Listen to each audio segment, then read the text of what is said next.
Bad.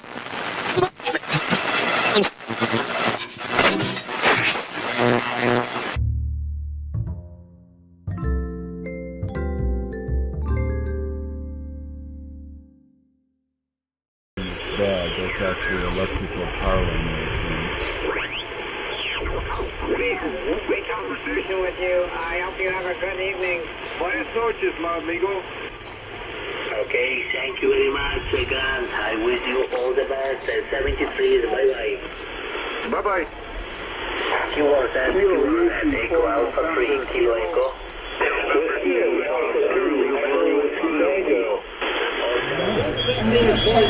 Hi, I'm Tom Jokerst, and this is radio station, amateur radio station, special event K9I, Kilo 9 India. It's a special event call sign established just for the solar eclipse today, and also activation of Kaskaskia Island, which we are located in the village of Kaskaskia. About 60 air miles southeast of St. Louis, right along the Mississippi. In fact, under normal river conditions, the river encompasses the island on all sides. That's not the case at the moment. The river is fairly low.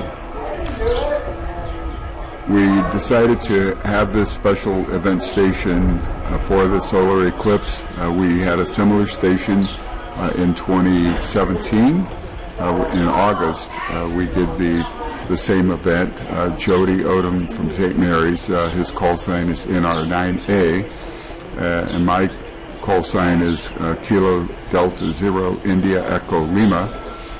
Ham radio operators are all allocated call signs for their station operations.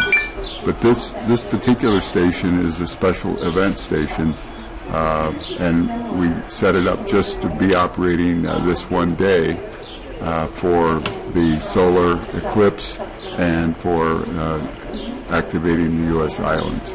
So my radio setup here is what's considered high-frequency radio, HF radio, or shortwave is a commonly used term as well.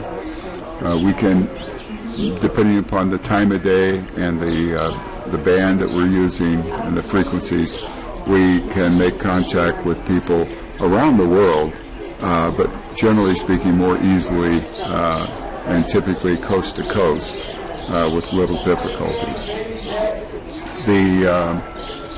This consists of a radio that's a receiver and a transmitter called a transceiver, and this is simply a visual device that called a pan adapter, allows us to see what frequencies are in operation and how things are used. And we will make calls out on this setup, and other hams will respond. We will put them in a logbook, and if they want a confirmation of that contact, we can do that. So we have a special what's called a QSL card, which is really a verification of the contact. Many hams collect those. They want to be able to show others and themselves the fruits of their efforts and labor. And the HF radio is quite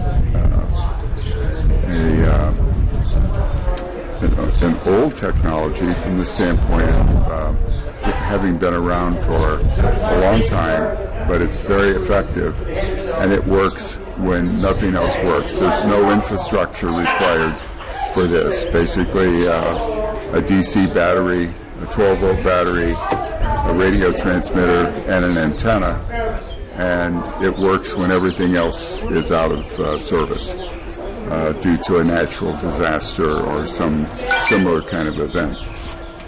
So the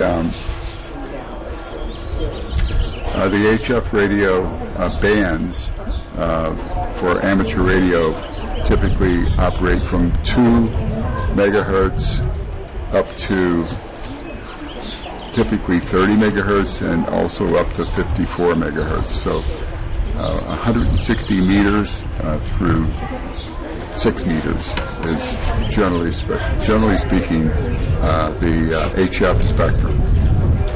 So that is basically, there's several different modes of transmission. I'm using what's called single sideband, which is voice communications, but there's digital communications, which you'll see that Jody in our 9A is doing. Also CW communications, also AM, and other digital methods of transmission, such as PSK, phase shift keying, and other similar types of modulation techniques. So I actually just enjoy talking to people rather than talking to them with DITs and DAWs or with computers using the digital protocols that you'll see, FT8 and FT4, which Jody's doing. So that's a thumbnail sketch of what we're doing here. Our special event station, again, it's called Kilo 9 Alpha, K9I, and that's a call sign that we picked. Jody actually picked it for the 2017 Eclipse, and we're using it again today for this special event station. So I'm going to get back on the air here in a few minutes and start making contacts. We will stop our event just a little before 7 o'clock this evening. So stand by for more information from Jody. Thanks. Also, one other thing I failed to mention is part of the activation is not only related to the Eclipse, but also to the island activation. Kaskaskia Island is one of a great number of U.S. islands that ham radio operators attempt to make a contact with. So the island designator for Kaskaskia is IL005R. So in ham speak, that's India Lima 005 Romeo. So we use the phonetic alphabet to signify characters and numbers. Such my call sign, again, KD0IEL, would be Kilo Delta Zero India Echo Lima, which is just an easier way when you're talking over the radio where there might be noise or weak signal, static, interference. The phonetic use of a letter is much easier to understand.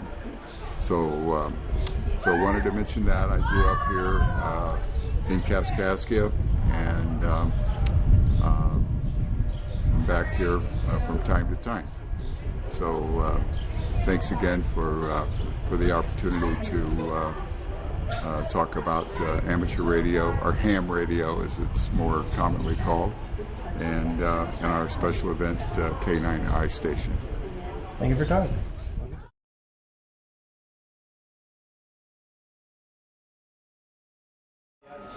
Well, this mode is called FT8. It's gifted voice.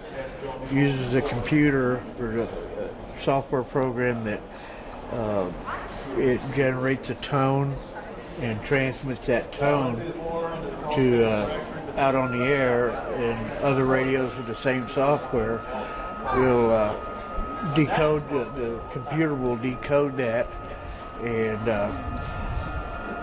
we communicate that way. It's a 15-second cycle. It means it transmits for 15 seconds, receives for 15 seconds, and so on. And each contact takes about a minute. Sometimes it takes longer, depending on conditions. You know, if it doesn't receive correctly, and it's pretty much automatic. The only thing I got to do is click to tell it to log the program, log the contact into the logbook. But other than that, it's pretty much automatic. It's a lot of fun, and it's a low signal. There's times when you can't even hear the signal. It just sounds like white noise, just background noise, and the program will pick it out of that noise, where you wouldn't be able to discern, hear the signal otherwise, but the computer will pick it out, and it's kind of neat. I mean, 5 watts, you can talk around the world with no problem, and it's what makes this kind of unique. Use low power and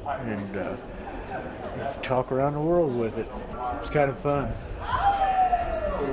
What's different colors mean? What's that? What's the different colors mean?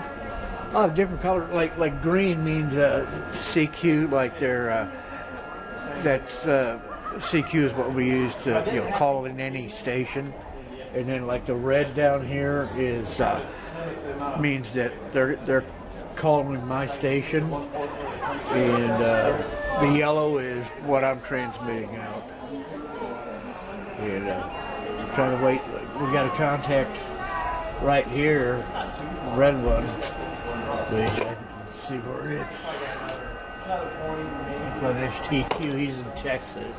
You look up, okay. And here I'm going to log the program, log the contact in the logbook. Right there, and it updates over on the log there. Like I said, it's pretty much takes care of itself, other than telling it to log. I guess some people would think it's kind of boring, but it is kind of fun. I got hooked on this several years ago. I wasn't.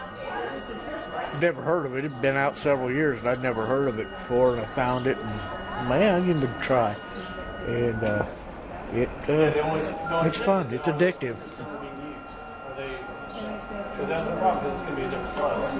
All right. And you are? Jody Odom, and my call sign is NR9A. Thank you for talking to me, Jody. All right.